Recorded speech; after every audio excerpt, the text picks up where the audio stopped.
یہ بات مسلم ہے کہ ہر گھومنے والے کے ساتھ گھمانے والا ہے۔ دراصل جب قضا آتی ہے تو عقل اور سمجھ نہیں رہتی، اور خدا کے سوا قضا کو کوئی نہیں جانتا۔ اسی لیے متقیوں کے امام حضرت علی رضی اللہ عنہ نے فرمایا کہ جب قضا آتی ہے تو آنکھیں اندھی ہو جاتی ہیں، جب قضا گزر جاتی ہے تو انسان شرمندگی میں اپنے آپ کو کاٹتا ہے۔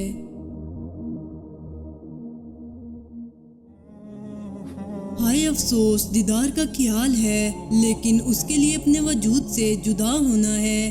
کون سا دل ہے جو اللہ کے سامنے 100 ٹکڑے نہیں ہے؟ اللہ نے چاہا کہ میں پہچانا جاؤں تو اس نے ہمیں اس عالم عنصری میں پیدا کیا۔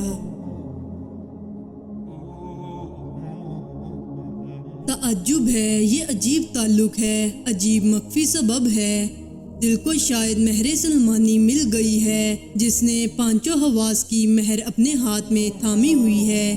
باہر کے پانچوں حواس اس کے تبع ہیں۔ 10 حواس ہیں، 5 ظاہری جسے دیکھنا، سننا، ذائقہ، چھونا اور سونگھنا، اور 5 باطنی جسے حصے مشترک، خیال، وہم، حافظہ، متصرفہ۔ تمہارے پاس دل کی صورت مہر سلمانی ہے تو تجھے اپنے حواس پر حکمرانی کرنی چاہیے اور قوت نفسانیہ اور روحانیہ کو اپنی گرفت میں رکھنا چاہیے۔ اگر تو اپنی سلطنت میں فریب سے بچا رہے تو شیطان تجھ سے انگوٹھی نہیں چھین سکتا۔ اس کے بعد دنیا میں تیرا نام چمکے گا اور جسم کی طرح دونوں جہان تیرے محکوم ہوں گے۔ اگر تیرے ہاتھ سے جن انگوٹھی لے اڑا تو تیری بادشاہت ختم ہو جائے گی اور تیرا نصیب مردہ ہو گیا۔ حضرت لقمان اپنے آقا کے سامنے سب غلاموں سے حقیر تھے۔ آقا نے سب غلاموں کو اپنے پھلوں کے باغ میں بھیجا کہ پھل توڑ کر لائیں۔ حضرت لقمان سیاہ رو تھے لیکن حکمت سے پر تھے۔ دیگر غلاموں نے جمع شدہ میووں میں سے لالچ کی وجہ سے خوب کھایا اور واپسی پر آقا سے کہا کہ میوے حضرت لقمان نے کھائے ہیں۔ آقا حضرت لقمان پر بہت بگڑا اور پوچھا اس نے ایسا کیوں کیا؟ انہوں نے کہا اے آقا، خدا کے سامنے خیانت کرنے والا غلام پسندیدہ نہیں ہوتا۔ آپ امتحان لے لیجئے اور اصلیت دکھانے کے لیے مسبل کا شربت پلا دیں۔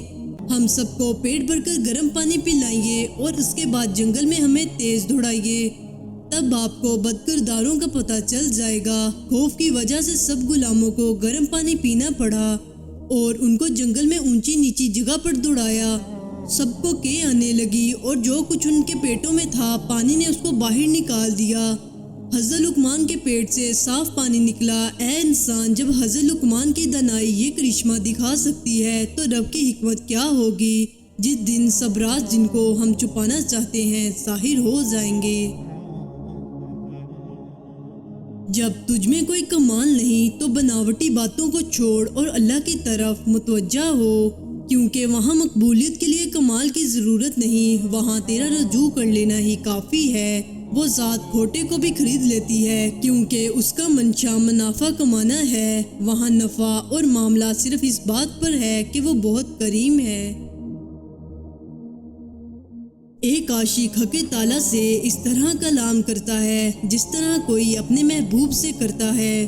ہر شخص کو اس کی توفیق کے مطابق استعداد حاصل ہوتی ہے، بس عشق کی آگ جلاؤ، کیونکہ عشق کا دین اور مذہب صرف اللہ ہے۔ نیکی اور بدی کے تصور سے نکل کر آگے مقام تک آ جاؤ، میں تمہیں وہیں ملوں گا۔ تمہارے جسم ابھی ظاہری گناہوں سے پاک نہیں ہوئے اور تم اندرونی پاکیزگی کا دعویٰ کرتے ہو۔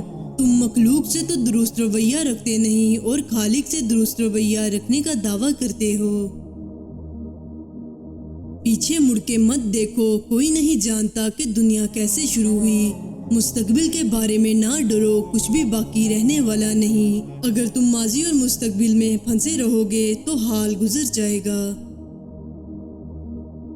شیطان ہر دم اس کوشش میں ہوتا ہے کہ کسی طرح انسان اللہ کے ذکر سے باز آ جائے۔ مشاہدہ تب ہی حاصل ہوگا جب غیر اللہ سے تعلق بالکل ختم کر لیا جائے۔ مجاہدے کا غرض مار اور اپنی محودی کا بت پاش کر دے۔ جب تک جسمانی اوصاف موجود ہیں تو اسرار کو نہیں سن سکے گا۔